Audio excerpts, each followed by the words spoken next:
Hey, what's going on, guys? Welcome back to Reynolds Outdoors. In today's video, I think we touched on it last video when we talked about the SIG M400 tread. We were going to talk about kind of its competitor right now in the mid-range AR market, and that is the Springfield St. Victor. And this particular gun, it comes packaged as you see it here on the counter, and I'll get into that a little bit later. But first, let me move this 500 round box of Federal 223 out of the way there. I don't need that in the video. We have several of those boxes laying around here. I don't know where they came from, but anywho, so let's go ahead and kick it off. Start down here at the tip, work our way back, old-fashioned style. So it does have a muzzle brake from Springfield, 2-port right there, as you can see. Get up close there. And I have not fired one of these rifles. I've got one coming on the way. Maybe in the future I'll have a actual range video where we do some shooting and I'll give you my thoughts on it. I don't particularly shoot with brakes, either bird cages or flash hiders or suppressors. But not a whole lot of time behind a gun with a brake on it. But from what we've been hearing from customers, it says it's one of the softest shooting ARs they ever shot. That, you know, we've sold a lot of these guns and had none of them come back that I've seen with any issues. So for what it's worth, there's a little bit of information for you. Moving on back from the brake, we'll get to this. As you see, it does have metal flip-up sights from Springfield. As far as I know, I mean, they got Springfield's insignia stamped on them, so I don't know who they're really getting to make these, but they do come shipped on these guns. And metal flip-up sights out of the box is pretty awesome. So yeah, that's a sweet feature. Yeah, you don't see it. You really don't see it anymore unless you're spending, you know, SIGs, like upper end rifles would come with them, like Troy sights and stuff. But that these guns, you know, just over a grand or right around a grand, they're coming with flip-up sights is pretty awesome. M-LOK rail, 15-inch full-length M-LOK rail. God, words are hard. I spoke good. Now the SIG, if you remember, it did not have the rail cut all the way down to the bottom. They kind of cut. Can you grab it? Yeah, go ahead and grab one for visual aids. So you can see, touch tips. The rail is pretty not cut. That's very scientific. Yeah, it stops about halfway back. Yeah, they don't go all the way back, which, you know, if you want to nitpick, that can add weight and it cuts down your real estate. So where you can add M-LOK rail pieces, this gun or this rail has it cut all the way down, as you see. Unlike the SIG, it does not have a stainless steel barrel. It has a melanite coated barrel, but also it is 1-in-8 twist, just like the SIG. And we talked about in the last video about, you know, briefly on 1-in-8 twist. So it's kind of what you're seeing on most AR-15s nowadays. Just shoot a wide variety of rounds from 55 grain, 62 grain. You're going to get pretty decent groups on target with a 1-in-8 barrel. It's just a good versatile barrel. Now I don't want to hog all the video. I'll let Micah have some fun. So, yeah, between this one and the tread, kind of like I was saying last week, in that right at 1,000 mark, a little over 1,000 mark, these are hard rifles to beat. Definitely having your steel flip-ups, that's awesome. You do get now, as far as the furniture-wise, you get some really good stuff. You do get B5 Systems furniture, so you got their SOP mod stock. You do have their pistol grip. I think stocks run anywhere from $60 to $80 online. Really good stocks, definitely. I mean, it's one of the most popular ones in the market right now, between that and some of the BCM stuff, which a lot of these Springfields do come with the BCM furniture. They'll either come with that or the B5 stuff. Either way, you're doing good. I've got a BCM rifle myself, and their furniture is awesome. It's slowly becoming one of the most used aftermarket furniture companies out there. So great stuff, great components all around. I dig the flat face trigger a lot. The trigger itself, as far as weight, it's nothing special.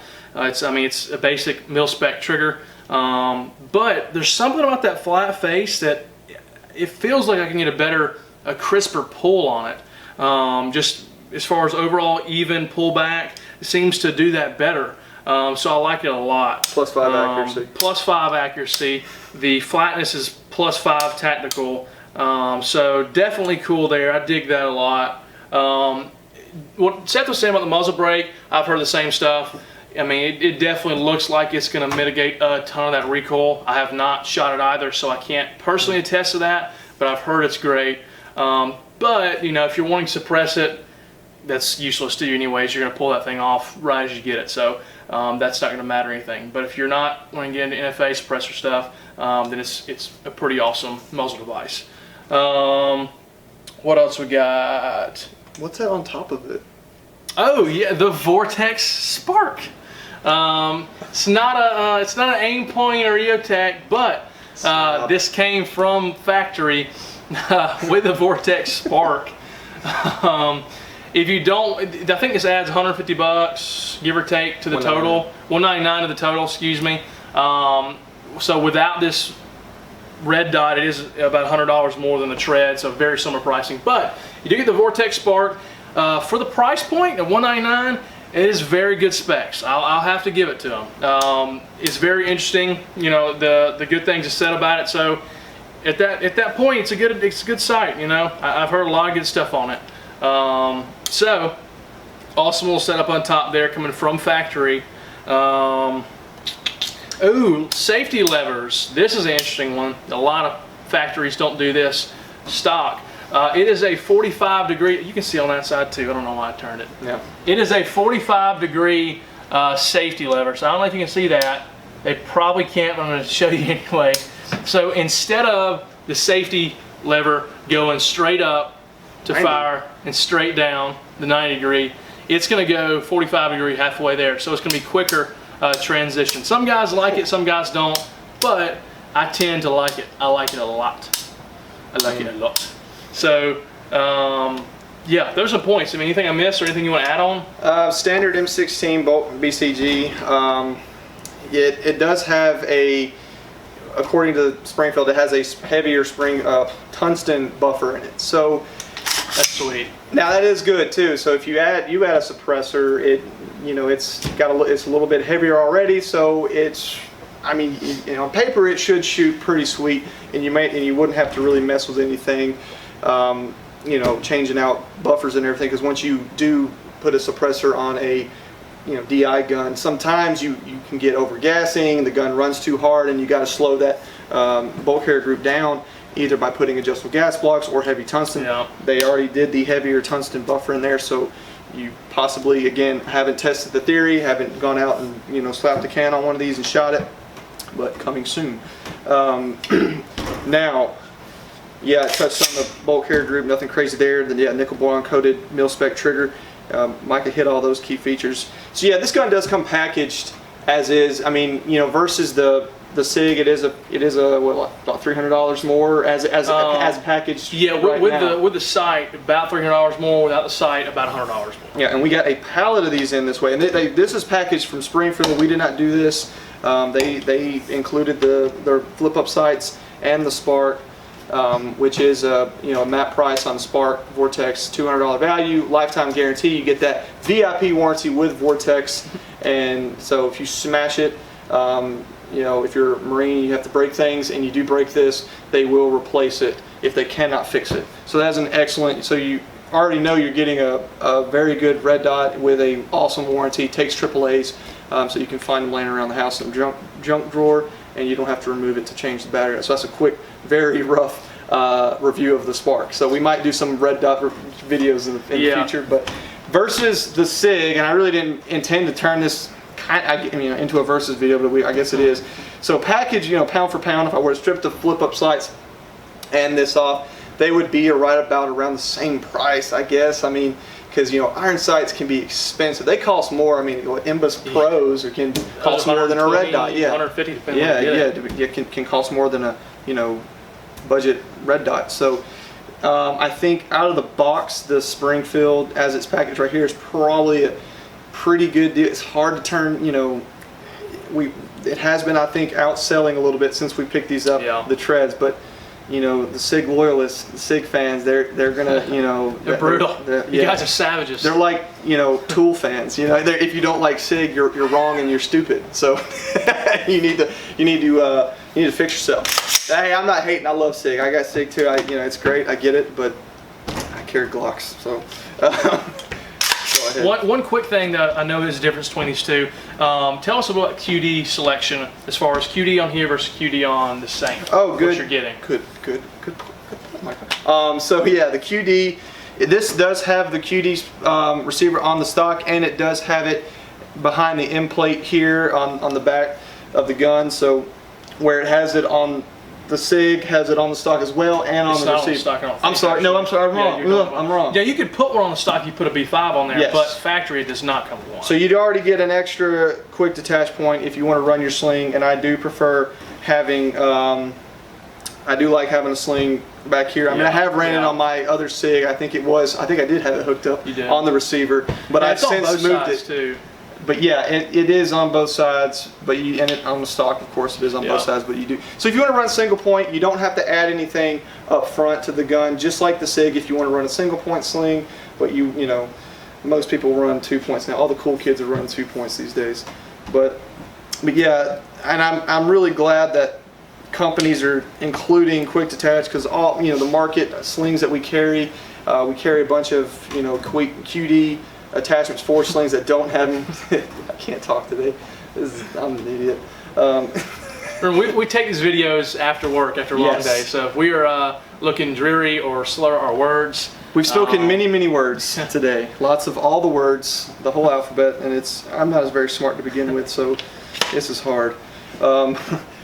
And the stock on this one, I do like the Magpul slick stock on the SIG, but on the Springfield, you are getting the battery compartment here. You do have to remove. You have to remove the stock to get to the batteries, but to be able to put batteries back there and just have them instead of.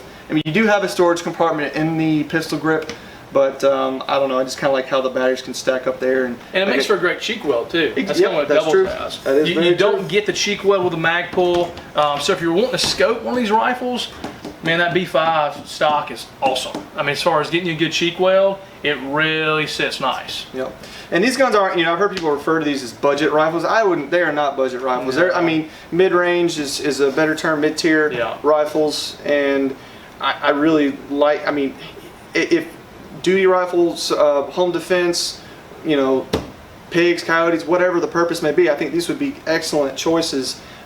This also, they both have their own type of tensioner or upper-lower separation device in there. What does Springfield call theirs? Gosh, I had it here somewhere. But it actually has a screw that you can adjust the tensioner screw in here, and I think the SIG has this kind of rubber, like it's just constant friction. You can't really adjust it, or separation, I should say, that keeps tension or pressure between kind of like an O-ring effect, right? Yeah, like an O-ring kind of things. I'm glad you stayed and did this video with me today. Otherwise, I was just talking nonsense. More than usual. One quick thing I was just thinking of: if you do plan on suppressing these, you might want to look into a different charging handle. Both of these charging handles on these rifles, they're pretty much the exact same. They look like some basic charging handle they just outsource somewhere. So it's not a Radiant Raptor or one of the Geisleys. It's about as basic as you can get charging handle wise. So you know, if you're wanting to suppress, or if you just want something better to hold on to, they're both the same exact thing. No advantages towards either for that. So. But good news is, if you're stuck between the two, and no matter what choice you make, it's a good choice. Yeah, exactly. I know, like, oh, of course the gun salesman guys are telling me that, but no, seriously, this and the ambi controls, you do get a bonus with the SIG with the mag release on that side, which you don't get with the Springfield. So for a lefty shooter, I've had a lot of left-handed shooters that selected the SIG over the Springfield for that simple fact. Shout out Mac Daddy. My dad actually bought one of these because, I mean, he liked the extra controls on there. So if you are, that may be a deciding factor for you. Some people might like the, you know, they don't need all, they like the overall look, aesthetics, because looking cool does matter, guys. You know, it's important.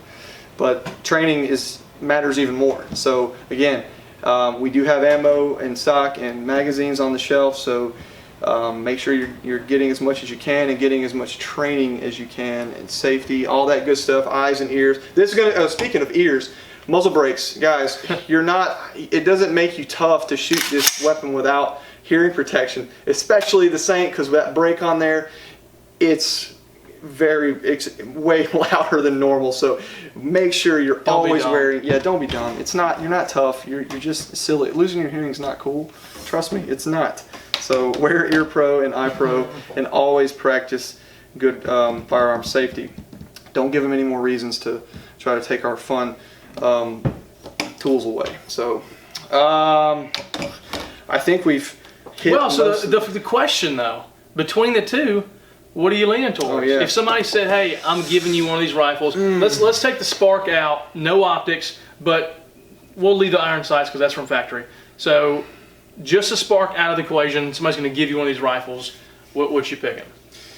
I mean, I'm sorry, this might make a lot of SIG fanboys mad, and my SIG at home might not talk to me for a while, but I probably would, out of the box, to compare it versus the two, I probably would go with this just for the simple fact of, I don't know, I like the full length rail. I like having some real estate back here because I like to put my QD piece right here on the rail, and I don't have to, I don't have to buy another rail or settle for going halfway up the handguard to put my quick detach point to run a 2-point sling. And my biggest complaint is on the Springfield though. I wish they ran a 1913 rail up top, or at least had slots for a pick rail. But I mean, if you're not running PEC 13, PEC 15s and stuff like that, I don't know. But if you are running that, this might be a bad option for you. But you're going to have. I don't know if the guys that can afford a PEC 15 or I was going to say that's my next point. You're probably not buying a Springfield Saint if you can afford that. Or if you like to look cool, run your pressure pads up here. But you can always put it off to the side on the rail, running the 45 or 1 or 11 o'clock, however you want to do it. But I'd go with I'd pick the Saint, just stacked next to each other. I don't know. But it's a very tough. I mean, I'm talking that's thin, razor thin margins there, guys. I mean, that's the SIG is it's an excellent gun, but I kind of like, and the iron sights, a good set of irons, like we said, can run you over 100, 150 bucks, 200. I mean, just depends on what you buy. But so what would? Yeah, normally I like to go devil's advocate, but I'm gonna have to go with you on this. It's the small things that matter for me, just the little comforts. Like I'm not a fan of having the sling in a QD position right there on the receiver. I gotta have it at the end. So I like that on the buttstock there. Now I could always put a buttstock on the SIG to have that, and I could put the same one on there. But if we're looking at just stock pound for pound, I like that a lot. I do like having the Picatinny already there for my insight there. On the SIG, it's just a flat rail. You can put one up there, it's got the M-lock on the top, but you got buying on the rail. That's another attachment point. So I do like they give you the option already for your iron sights up there. The iron sights alone too are an awesome factor. It's a pain to have to buy those as well and throw another $100 onto the end total of your build. Trigger, it's small things to me that add up to that really, to me, give the Saint the edge. But like we said, I mean, both of them awesome rifles. At that right over 1,000 point, I mean, I really do think you're getting a deal with both of them. Really, I don't think there's any competition between the two. I mean, as far as outside of the two, I think they're the top dogs in that range. So that's my piece on those. Yep, that's about it. All good points. So yeah, guys, let us know what you think. What's your pick? I mean, and again, you can make the SIG pretty much. If you bought this flip-up sights, or you bought maybe some, if you can find them, Imbus flip-up sights or something, and a Spark red dot. We do have plenty of those in stock, and we got a pretty good bit of red dots. We need to probably do a video on that next. It might be a good one. Yeah. But yeah, run a. If you ran a red dot, the same red dot, you would be about around the same price. So. And some people don't, they got their own red dot picked out, and that's another selling point. They're like, well, I don't need, I don't want to buy I already got red dots, or I got an aim point on the way, or whatever. So, but yeah, these are probably two of our top selling, right now, best selling mid-range ARs, bang for your buck type rifles. You know, they're not at the top of the list, but they certainly are not at the bottom. So they are definitely worth looking at. Both are a great choice. If you got any input or got any other questions, leave us a comment below and let us know what you think. What's your favorite SIG fanboys? Be savage. Go for it. I don't want to see I know they can be ruthless. We see them every day in the store. They come in here. Bring it. They're fanatics. Yeah, crazy people. But no, SIG, great. Love them. We need to do a SIG video and wear our Glock shirts. Yeah, that just really good. We got the AGX Scorpions in. We could do something like that. That would be fun, and just trash them. No, but all right, guys. You got anything else, Mike? I'm starting to babble here. Yeah, that's about it. We're at after show at this point, but I think I've said my piece on both of them. So what's what's going on, and what's some updates going on in what's the gun industry right now? I mean, we're getting ammo back in. You saw that big 500. I mean, this is 500 rounds of freedom right here. 223 55 grain American Eagle brass. We do have, you know, it's coming back. 9mm coming right now. Yeah, right now. We're doing better. We're still having to limit ammo because there's certain individuals that like to go in and buy it all of as much as they can and then go sell it for way more on the internet. So I'm sorry people get mad about us having to limit ammo. That is the reason why we have to do it. So you're the problem. You're the problem. I'm talking to you, Steven. I don't know who Steven is. But yeah, so all right, well, I got nothing else. Thanks for watching. We'll see you next time. Deuces. Peace.